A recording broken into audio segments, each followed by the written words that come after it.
구약 통독 시즌2 41일차입니다. 41일차는 에스겔서 32장부터 38장까지입니다.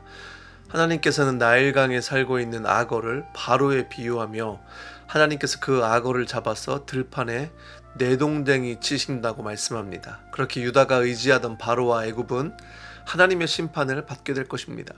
33장은 3장에서 말씀하셨던 파수꾼에 대한 말씀을 다시 하십니다.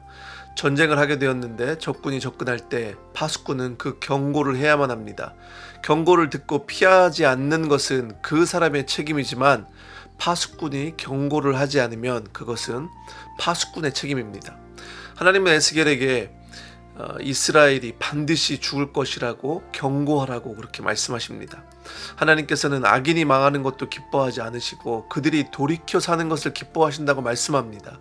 그것이 하나님의 마음이었습니다. 하지만 이스라엘은 주님께서 심판하시는 것이 공평하지 않다고 하면서 그들이 공평하지 못한 일을 계속하고 있다고 고발하고 있습니다.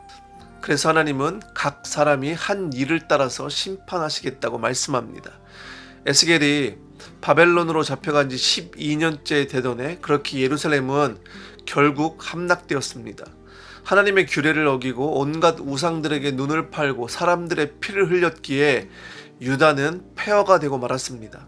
34장은 이스라엘 리더들에 대한 예언입니다. 양을 돌보지 않고 자신들만 돌보는 목자들에게 화가 있을 것입니다. 양떼가 공격을 당하고 약탈을 당하는 이유는 참 목자가 없기 때문이었습니다. 하나님은 그 양떼를 되찾아서 하나님께서 선한 목자가 되어주시겠다고 말씀하고 있습니다. 캄캄하게 구름 낀 날에 흩어진 모든 곳에서 내 양떼를 구하여 내겠다고 하나님은 심판 뒤에 회복의 말씀을 선포하고 계십니다. 유다가 심판을 받을 때 그 위에 칼을 휘두른 에돔은 심판을 받을 것이지만 이스라엘은 고국으로 돌아올 것이고 폐허가 된 성을 다시 건축할 것이라고 말씀합니다.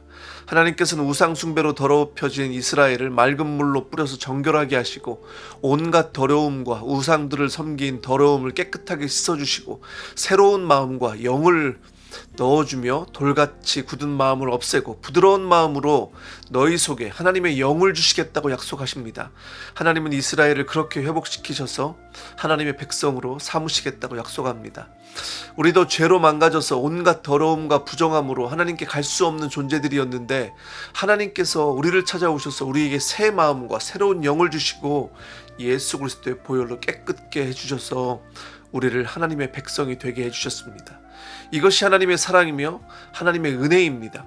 37장은 에스겔을 한 골짜기로 데리고 가십니다. 근데 거기에는 마른 뼈들이 널려 있었습니다. 하나님께서 에스겔에게 대언하라고 말씀하십니다. 마른 뼈에게 생기를 불어넣어 살아나게 하시고 힘줄이 뻗치고 살이를 입히고 살갗이 덮여서 다시 살아나라고 그렇게 대언하라고 하십니다.